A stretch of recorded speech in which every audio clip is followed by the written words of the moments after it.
The style of the story that I'll be telling you today is heavily inspired from MrBallen's type of storytelling. So, if you haven't seen MrBallen, then I absolutely recommend you to watch him. He's a YouTuber who narrates horror stories on his channel, and if you haven't checked it out, then go check it out. I'll put his link in the description. So, the style of the video would be heavily inspired from him because I'm a huge fan of MrBallen. And let's start the video. There is no point in delaying this story anymore. Back when I was in college and my exams were coming up, so I had to practice a lot. I had to study. So I have this little place at my home that which is a school. It's a school. We have leased out the land to them as on rent, on the basis of rent. It's this huge premise where you can sit and study because it's absolutely quiet. There was this one night that I was studying there, and that is the story that I'll be narrating today. So it was just like a normal day. I was studying. I was at the school. It was absolutely quiet, and I was in this particular area where there is this huge space where a couple of benches is kept when you can walk around. There is enough space for you to walk around. So I was walking around. I was studying. I didn't even remember the subject that I was studying. I was studying economics, and I was walking around, and then at one point I sat down on one of the benches and started studying. Essentially, I was writing something, and at some point in the night, and it was late. I would say it was like 10 or 11 when I was studying. So that just makes it a lot more creepier. I was studying, and I remember I heard this distinct sound outside the school, and you have to understand the layout of the school that I'm talking about before you understand how creepy that was. So what happens is, outside the school that I was studying, there is this area that is completely isolated. We don't use it that much, and it is filled with plants and trees, and it's essentially like a mini jungle almost. It's like a mini forest, right? And no one goes there. It's absolutely deserted, and it's all around the school, like onto the right, I would say, and then it continues to the left, and then it stops, and then you can see the stairs of my home, which you can use to get to my home, which is on the first floor. So I was on the ground floor, obviously. So when I was studying, I heard a distinct sound outside the school in that mini forest area, which is completely isolated. So yeah, that perked up my interest. It was creepy because you won't essentially expect to hear something from that place, right? Because it's completely isolated. So I heard a noise, and it was almost like a footstep noise, right? Like someone was walking around the school. So that just made it a whole lot scarier for me because now there is someone walking around the school. What? So I didn't pay much attention to it at first, and after a while I heard it again, and this time louder. So you have to understand that the area that I'm talking about, when I was sitting on the bench, I'm facing right towards that area, right? And there are these couple of windows that you can essentially use to look out what's causing this noise. But I was studying at night, and at night you can't see anything outside the school. What makes it more creepier that if you are standing outside the school, and if you were to look into the school, right, and the light was on into the school, so the person outside can see into the school, but the person inside cannot see outside. So that was really nerve-wracking for me, and I remember hearing those noises, those distinct noises all around the school, right? So yeah, so when I heard it the second time, that it was louder the second time, I remember I almost looked up to the windows to see what's outside, but I couldn't see anything, and the noise still continued. Now I was getting into it. Now I was paying a little more attention to it. So I just chalked up a few possibilities. So I remember thinking to myself, it could be any number of possibilities that could make the noise, and it's not something that I was thinking. So I remember I was calming myself before I could make any decision. So yeah, this time I almost stared outside to see if I could see anything, and it was nothing. Then the noise completely stopped. I went back to my studies. After like 15 minutes, I would say, I heard it again, and this time it was much louder. It was loud enough for my eyes to go wide. I remember thinking to myself, okay, now is the time that I have to take a decision, because this is getting louder and louder, and I feel like someone is stalking me. Yeah, that was the first conclusion I came to. I had this eerie feeling, and it was really creepy. I remember the hair on my arm rising up on that conclusion, on that notion, because who would do that? What? In my own home? Who would do that? You have to be absolutely crazy to do something like this, right? So then I remember that there was this creepy guy in my building who, I don't know what was into him, but he should do stuff. Yeah, he was the type of guy that you will expect to do something like this. So the moment I thought about that answer, the moment I thought about that conclusion, I thought, yeah, this is the time to like get up and actually investigate this. Like, this is getting too much, way too much for me. So I got up. I put all my stuff on the bench that I was studying on. I got up. I got my phone out of my pocket, and I was ready to investigate it now, because it was getting louder and was disturbing me in my studies. So I remember I opened the door of my school and I went outside, and it was completely pitch dark outside. You have to understand this. It was completely dark. That the only way you could see is through the light illuminating from the outside my property, outside my walls. The street light, like you would say, only barely. That you could only see the floors. That's it. That was the only source of light that I had. The street light outside, and I went up to the area. I stood at its foot, right? And I remember staring into this dark abyss. So I was ready to turn on the flashlight of my phone and actually see what's out there. It was pitch dark, you couldn't see anything, and my mind was going crazy at this point. Like, what is out there? It is completely dark for me to see that. Then whoever is out there, how could he see what is out there, right? So how could he navigate through this land without ever seeing anything?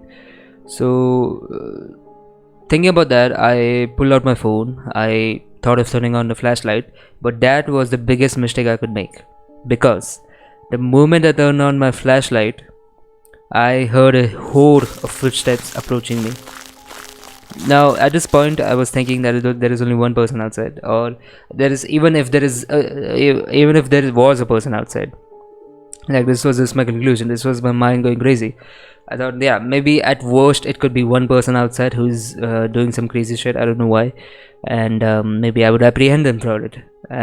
But now, when I turned on my flashlight, I heard this horde of footsteps approaching me. Now I came to the conclusion there was multiple people outside. There were more than one person outside. So now I just completely froze. I couldn't think anymore. I was just completely in shock, because now whatever was outside, he was like inches away from me, right? That's how close the footsteps was. It was approaching me, and multiple footsteps were approaching me. So I just froze. I thought, okay, this is something else. So now I was in a situation where I was face to face with a person who was outside, or people who were outside. So I was face to face with them. I was inches away from them, and they could see me, but I couldn't see them, because the moment I turned on my flashlight, I still couldn't see anything. I don't know why, but I still kept hearing the footsteps. So maybe I thought they must have dug down after seeing my flashlight, so that's why I couldn't see them. But I couldn't bring myself to bring my flashlight down, right? Because then I would just confirm my fear, and I just completely froze after hearing those footsteps. There was multiple footsteps that when I turned on my flashlights, they suddenly stopped.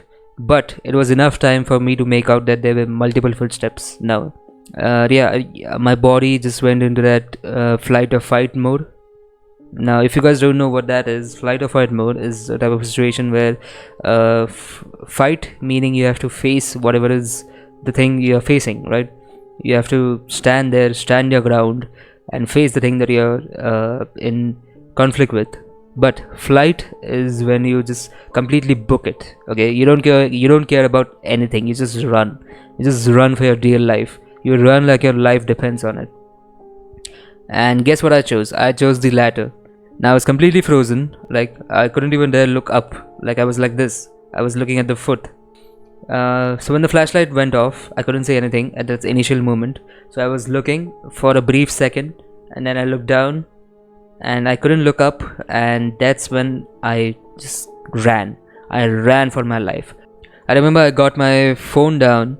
I didn't even bother putting it back inside my pocket. It was in my hand. The flashlight was still on, and I just ran. I just kept running to the stairs of my home. I climbed two stairs at once because at this point I thought that whatever was outside was now chasing me. I was going crazy because now that I was running, you don't stop and think. You don't think rationally at this point, right? You just run.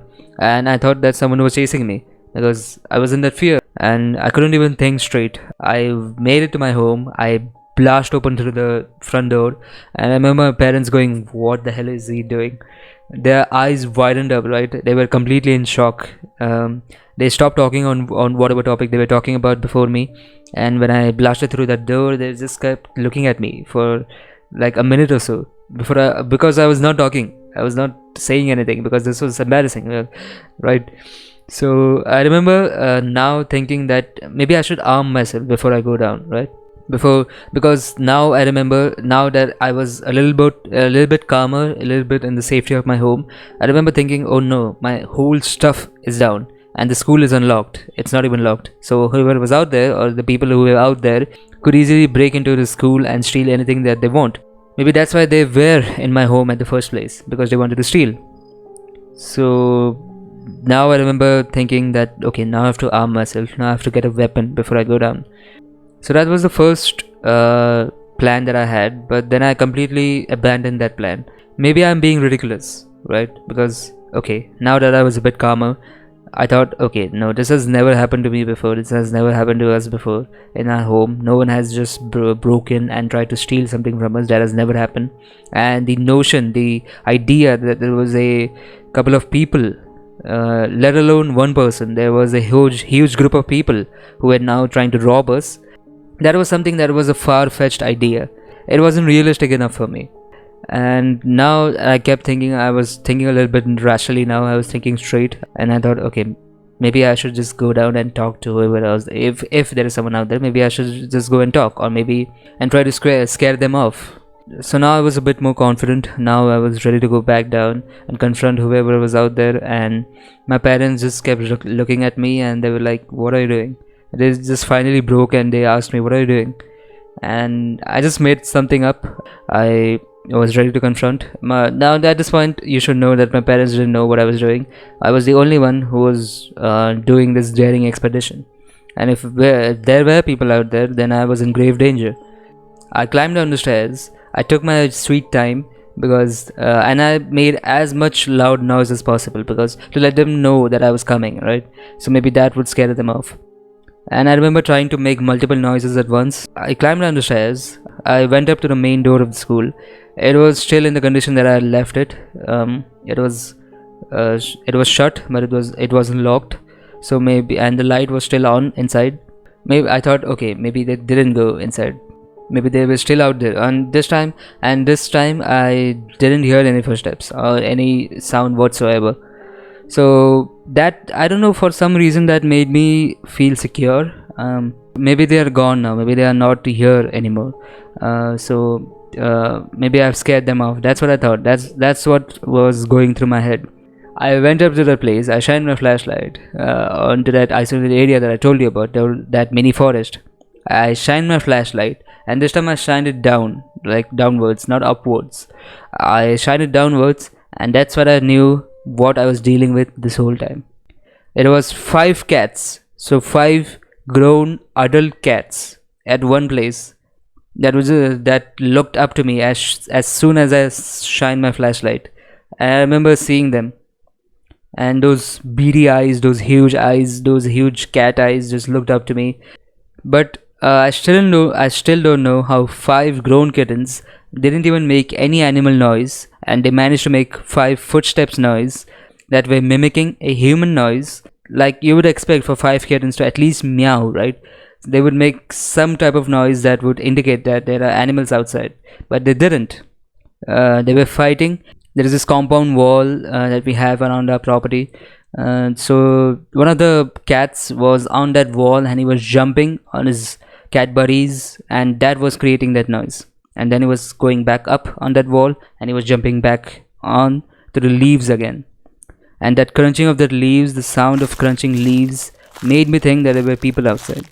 So that was mimicking a perfect human footsteps noise. So perfect, in fact, that it made me run. So that was what I was dealing with the whole time, and I remember it made me completely embarrassed. And I remember I didn't even go upstairs for another 2 hours or so, and my parents went off to sleep, and that's when I went upstairs. I went off to sleep myself. So that was the story, guys. I hope you guys enjoyed, and so go check out MrBallen. This video is completely inspired by him. I just wanted to share a story that actually happened to me, and this was the only story that I could come up with, the only horror story that happened to me. If there are any stories that would happen to me in the future, then I would definitely tell it, then I would definitely narrate it to you guys. But till then, keep checking out my videos and like and sub if you like this content and if you want me to say more stories. Okay,